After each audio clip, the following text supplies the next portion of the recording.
Trump support is climbing higher and higher right now, and Democrats, for whatever reason, are digging their heels in on awful policies, which I'll show you a clip of that a little bit later. But first, I said on my show 2 weeks ago that Trump had never been more popular than he was at that moment, guys, and he just one-upped himself once again. He is now more popular than he has ever been, and the polls that show this aren't even right-wing polls. There's some right-wing polls that came out this week that are very good for Donald Trump, but the best polls that came out for Donald Trump were left-wing polls. And these polls are coming from CBS, and you have to see them. They're a little bit different. One is just a standard approval rating one, which I'll show at the beginning.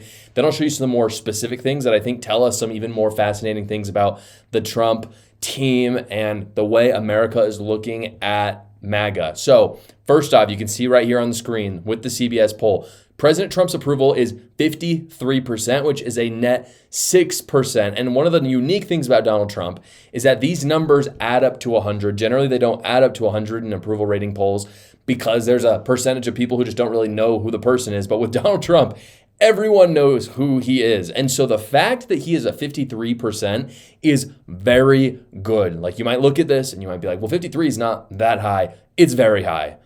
Joe Biden was like more than 15% lower than this. Even at his high, Joe Biden was never this good. And then, of course, you can see at the bottom of this, it says the highest approval rating for President Trump in CBS polling history.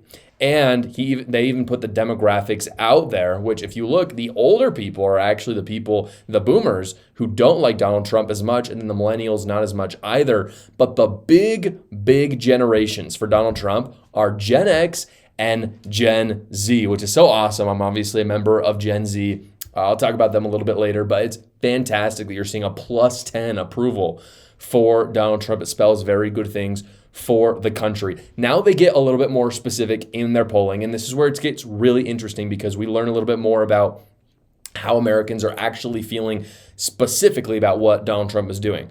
This is the CBS poll. They say, do you approve or disapprove of the Trump administration's program to find and deport immigrants who are in the U.S. illegally? Guys, 59% approval rating. 59. That is, as I said, 53. Very good. 59% is incredibly high. The next poll. Whether you support him or not, compared to what he promised in 2024, do you feel Donald Trump so far is doing ... what he promised in the campaign, different than what he promised? And what you're seeing is that 70% of the people polled said that he is doing what he promised. And that is not something that I think anyone could have said about George Bush, Bill Clinton, President Obama, President Biden. None of those people, I think, have ever had anything close to these numbers. And so I think that that is part of what is driving Trump's approval rating. It's kind of twofold, really. People voted for his agenda, so obviously they wanted it. But even those who didn't vote for him respect the fact that he's actually doing what he said he would do. And they're finding, oh, even though I didn't think I wanted this, I actually kind of do.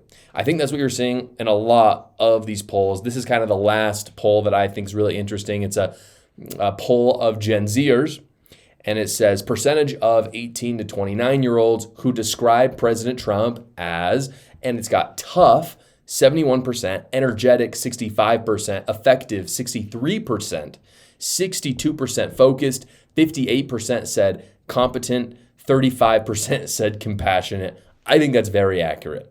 And frankly, when you look at who is going to be your commander-in-chief, I cannot think of better adjectives to use than tough, energetic, effective, focused, competent. That is what I want. And the fact, again, his numbers are in the 70s and 60s for Gen Z, that is really good news for the MAGA movement. So basically, right now, there are two massive lies that you cannot buy into that Democrats are trying to throw around. And I see it everywhere, from the mainstream media to alternative media here on YouTube or on X as well. The first lie is that Gen Z is trending liberal. This is not true. It's not. We're not. I promise you guys. I promise. I talked to my friends. We're all Gen Zers. We're not. And I really am not in the echo chamber that some might suppose I am. I have many liberal friends. Those liberal friends are trending more conservative. They are seeing what Donald Trump is doing, and they understand why it has to happen.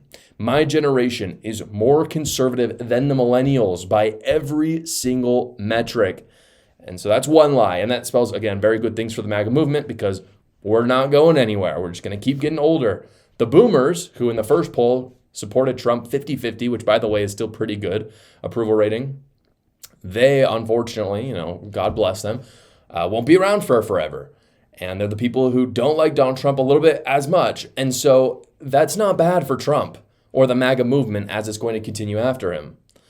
Gen Z, on the other hand, is going to stick around. And so you're going to see MAGA grow even stronger, I believe, depending on the successor that Donald Trump has. The second lie is that people are not liking Trump's agenda. You've heard this a lot. People are talking about how, Republicans regret voting for Donald Trump. They are certainly not regretting it. They do like Trump's agenda. Because of the polling I just showed you, it proves it. He's doing exactly what he said he would do.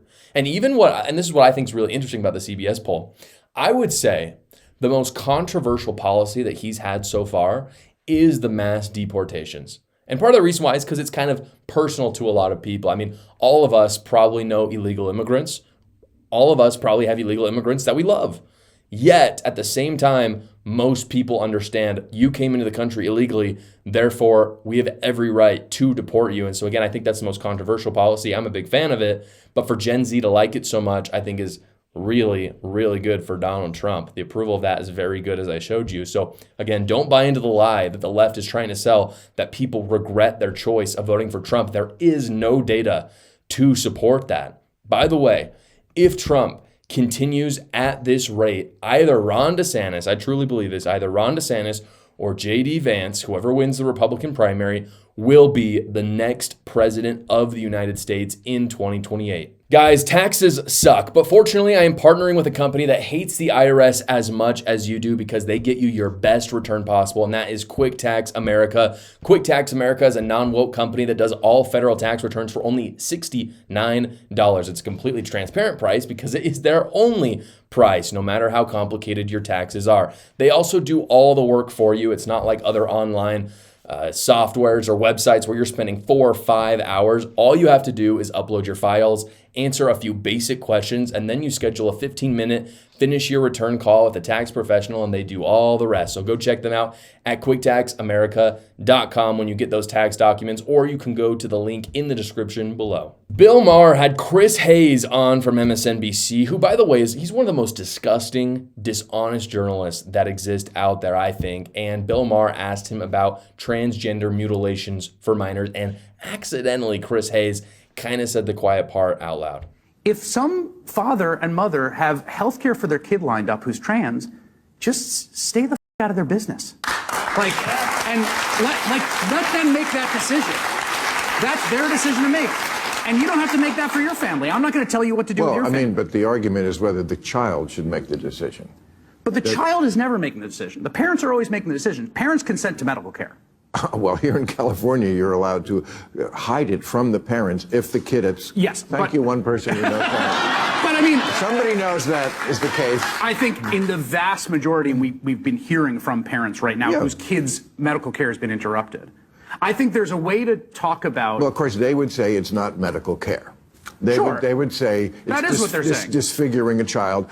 I think they should mind their own business. I really do. I think they should mind their own business. And it's not medical care. It is not. It is paying to have your body mutilated because of a mental disease that you have. And this is the biggest thing, and I think this is what conservatives really need to focus on. It's something that Donald Trump has done a very good job of. It should be treated with compassion rather than affirmation.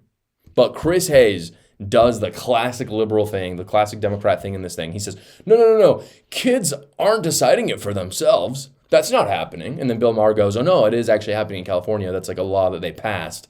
And then he says, oh, well, that's a good thing that that's happening. They actually should do that. Yeah. It's a classic cycle. You've all seen it. They deny it. Then they say it's maybe happening a little bit. Then they say it's good that it's happening. Then they say, why are you noticing it? Just keep letting it happen. That's exactly what he did in just that minute clip because they have no consistency. They have no morals whatsoever. He's speaking out of both sides of his mouth. It doesn't actually matter, by the way, if the kid or the parent decides. This is something that I think is really stupid about this whole argument.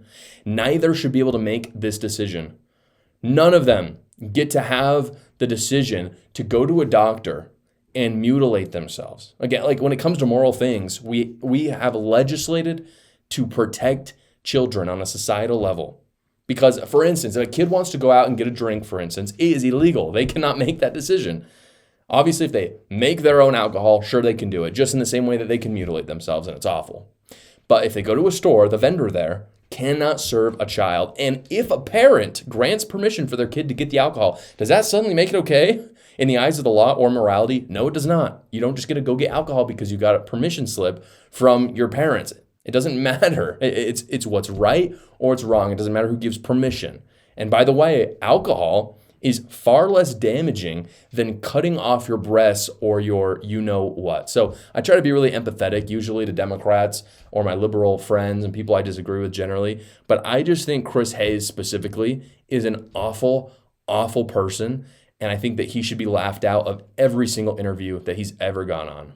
Hey guys, I wanted to tell you about a deal that I'm running right now on Amazon. My book, A New Cult, it's on the bookshelf right there. It's only $9.99 on Amazon right now. I talk about all the crazy stuff and how the left is literally acting like a cult with the gender stuff, the COVID stuff, all of it. I had a great time writing and researching it. I know you'll enjoy it as well. Again, it's only $9.99. You can go to the link in the description below. Thank you so much for watching, guys. If you haven't already, go down below, like the video, subscribe to my channel, and watch another video.